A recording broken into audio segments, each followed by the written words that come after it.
So things have really picked up for us over the last month or so as far as how many stencils you guys are buying, and it's really crazy because we really set out just to sell these for the sake of you guys being able to use the same exact equipment and supplies, tools that we're using in our videos so that you guys can follow along as simply as possible. And this set that you guys are seeing right here is just from the last week or so, and there has been more. So it's just been really insane. We want to say thank you to you guys.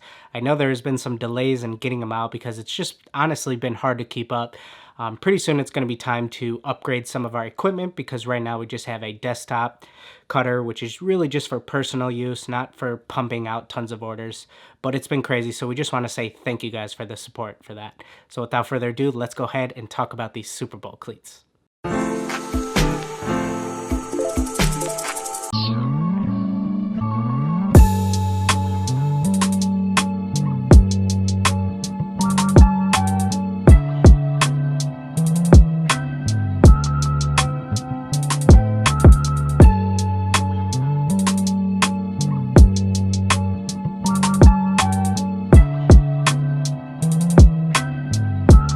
What's going on, guys? Welcome back to another episode of the Custom Cleat Chronicles. Today we are on episode 13 and we are going to be featuring the now two-time Super Bowl champion Kyle Van Noy. So we've been lucky enough to be working with Kyle for the past 3 seasons, and since the Patriots have made it to the past 3 Super Bowls, we have actually been able to make him cleats for the previous 3 Super Bowls.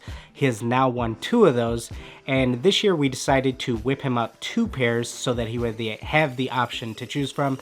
Kind of an all-white design and an all-navy blue design. Ultimately, he ended up with the white design, but in today's video, we're just going to walk you through how we created both of them. So we have 2 different colorways of the same base model, the Nike Huarache 6 cleats that we're going to be working with today, an all-white one and a white and red. So for the all-white and red model, I thought it would be best to utilize that red sole and convert the entire upper into a really cool navy blue.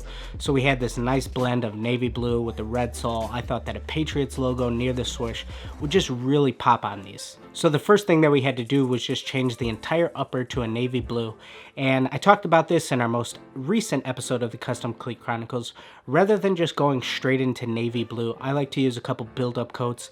To me, it cuts down on your total coats overall. We talk about this a lot more in depth in that video, so if you are curious, go ahead and check that out. But my first challenge for these was just building these up to a really solid navy blue that I was happy with. After I had the all navy blue base laid down, the next thing that I needed to get into was our background.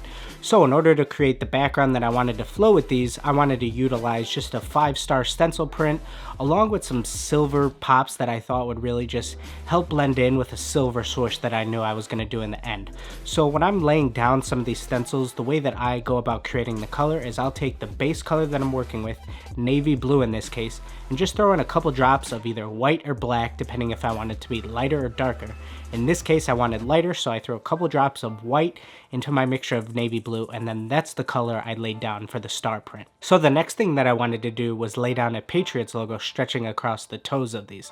But what happens when you're working with the front toes of shoes sometimes is that there's so many curves. There's curves going towards the middle of the shoe, there's curves going towards the front, the outers, that your stencils aren't going to lay flat if you're trying to lay down a clean logo like this. So my remedy for something like this is you lay down the positive portion of the stencil first, then with your negative portion you cut out a couple of slits, which then will let the vinyl bend a little bit better. You'll just be able to line it up a little bit easier. So that's my trick, rather than just trying to take this negative portion of the vinyl, the outer part, and then just trying to line it up. You would run into these weird things where the curves just aren't allowing you to lay it as cleanly as you like. So this is something that I recommend trying. So as far as how I actually went about laying down the color within the stencil, I first laid down some light gray everywhere because that's actually the color of the Patriot face. Then we covered that up along with the little star that's in the head. We then laid down our red near the rear of the logo. After we covered that up, it was then time to go back with a navy blue on top of everything to finish these off. So 3 simple colors. And now you'll see as we peel back this stencil, everything came out nice and clean, and now it's time to just finish these off with a really dope silver swoosh along with a red outline. And now moving into the all white pair that he actually wore, the first thing that I did was lay down some of that Oracal 651 glitter vinyl that is really strong onto the rear of these, because this surface isn't painted yet, so I'm okay with using this super strong vinyl. And the way that I want these logos to really pop is I need that super clean, tight, precise look to just hit them with a little bit of burst of a darker silver later that you'll see, so I needed to make sure that these laid down super crispy. Then my overall concept for this cleat was to still keep them all white, but mix in a little bit of silver and kind of create this really cool machine look overall. So the first thing that I like to do when creating this type of look is you really need to look at the contours and shapes that are already part of the shoe and try to use those to your advantage, because that's how you're really going to transform the shoe into having that kind of machine look.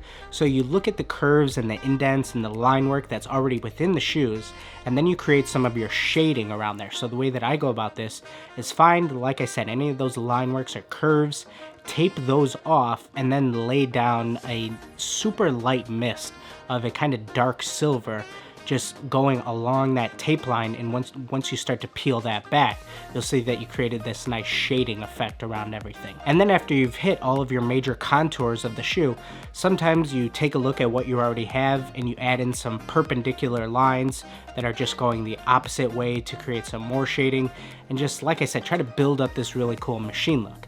And then the next step from there is to add in the rivets. So the next thing that we're going to do is lay down some really tiny rivets with the airbrush along the opposite side of where we did our shading first. So this is where you're going to need to have a pretty steady hand with your airbrush. You definitely want to practice this first, and you're just going to build up a bunch of tiny rivets along those lines of where you did your shading. Now I still wanted to inject just a little bit more color into these, so I'm going to add a navy blue toe cap, and then I'm going to build up a really cool machine print with some airbrush stencils within there. To then separate that navy blue toe from the rest of the all white machine print that I already created, I want to just add a really solid silver stripe that I'm then going to add some rivets into too, to just really help sell that steel machine look. Now the next tiny little detail that you're going to add into your rivets is take a way lighter color that you used. Since we laid down all these rivets with the silver, I'm going to go ahead and take like a white or mist color and just add in some tiny little dots within all of the rivets. And on our silver metal stripe, since we used black for the rivet color, I'm just going to take like a light gray and add that within all of the rivets. And going back into all the logos that we laid down before we laid down any paint on the shoe, this is where I'm going to lay down some of that darker silver around everything, and then when we peel these back, we're still going to have that white underneath, so those logos are really just going to pop against the rest of this machine look. So my last overall tip, if you're ever just trying to create something like this, is to just make sure that you're adding shading around all of the major contours of the shoe, near where the upper meets the midsole, where the outer walls of the shoes meet the tongue and such. You're just trying to make this whole thing really have that machine look, so that's why you need to have shading around all of these major parts of the shoe. Now we're just going to go ahead and give you a quick look at how both of these came out.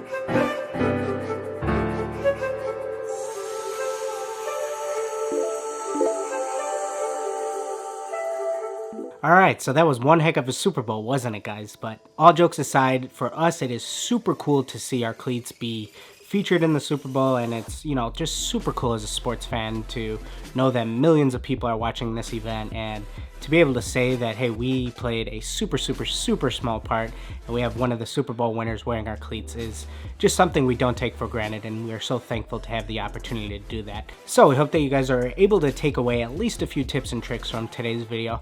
I know we don't always have a crazy new groundbreaking technique to discuss in every single video, but there definitely is something of just watching the process on how stuff is made, and the feedback that we get from you guys definitely says you guys are paying attention and learning, so that's what we're setting out to do. So we hope you guys are enjoying these. Thank you for sticking with us for the whole NFL season, watching us make a ton of cleats and stuff. It was super fun, and we hope to continue to build on this series now that the MLS is coming back. We have some stuff lined up. MLB is going to be getting together soon, so we're excited to keep going with this. Thank you guys for your support. Go ahead and give this video a like if you haven't already. Make sure you're subscribed, and we will see you guys in that next video.